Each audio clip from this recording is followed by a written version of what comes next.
Hello everybody, I hope you're all okay and having a lovely week. Shout out to reception, I miss you guys very much and I hope you're enjoying your topic this week. I'm here to read chapter 4 and it's called How to Teach Yourself to Teach Yourself Better Than a Teacher Could Teach Yourself. And this was written on Tuesday the 31st of March 2020. Today I've been thinking about the number 2. That sounds kind of babyish, doesn't it? Let me put it another way. Today I've been investigating the properties of the number commonly referred to as 2. It all started when I was feeding my animals.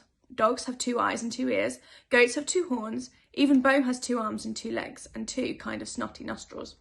And that got me thinking about all the 2s that animals have.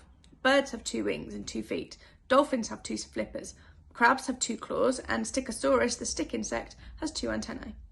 But some things don't come in 2s. Dogs have 4 legs, beetles have 6 legs, octopuses have 8 tentacles, and centipedes have 100 legs, and millipedes have 1,000 legs. Some ladybirds have 6 spots and some have 8. Bo has 10 fingers and 10 toes. Then I start looking at the plants in my garden. The daffodils had 5 petals. One of the daisies I looked at had 35 petals and one had 42 petals. The dandelions all had different number of leaves. I tried counting the branches on the tree, but I got confused about what counts as a branch and what's just part of another branch.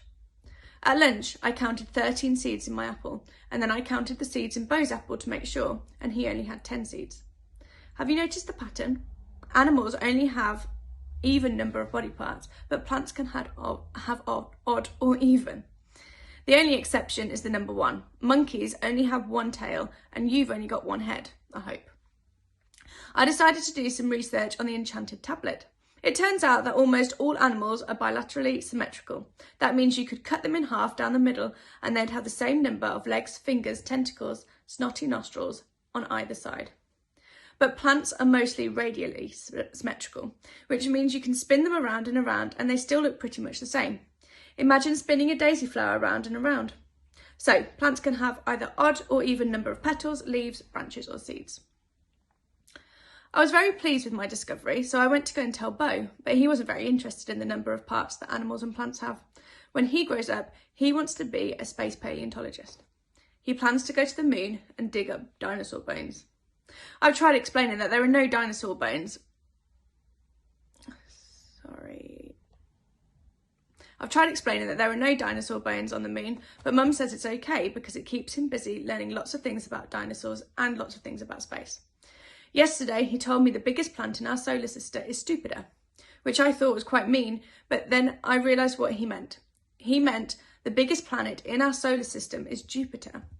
Today, he was focusing really hard on learning how to spell pterodactyl, which is pretty ambitious because sometimes he struggles to spell bow. Mum says that if you don't go to school, then you need to have a motivation. At school, you have teachers prowling around making sure you do your work and hitting you with canes and locking you in the chokey if you don't follow the rules. Do they still do that? I read Matilda and Danny the Champion of the World, and that sort of thing happened all the time at their schools. My motivation is curiosity and finding things out. Bo's is dreaming of being a space paleontologist. Mum's motivation is that she loves to master and learn how to do things. One week last winter, she spent every night practicing juggling with oranges and now she can juggle any fruit she likes, even pineapples. Another time she decided she wanted to learn calligraphy, the really fancy curly writing. So she spent ages practicing and now her writing is so curly that no one can read it. Mum was more impressed than Bo by my discovery about symmetry in animals and plants, especially because we'd only learned about different types of symmetry a couple of weeks ago. Then she got out the BOBOM. That stands for the Big Book of Maths. It's an absolutely enormous maths book and we call it BOBOM because that's the sound it makes when you drop it on the kitchen table. I sort of wish I could spend all my time investigating things, but it's kind of useful learning stuff from the BOBOM. Like last week, we learned all about different types of symmetry and that was helpful in my animal and plant parts discovery today. After maths, I did some writing, this book, and Mum told me to write down some more questions about motivation and learning things at home. So here they are. What's your motivation? Are there any types of motivation?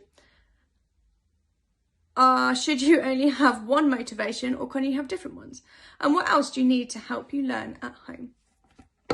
Thank you for listening. I hope you all stay safe and keep well. See you soon. Bye bye.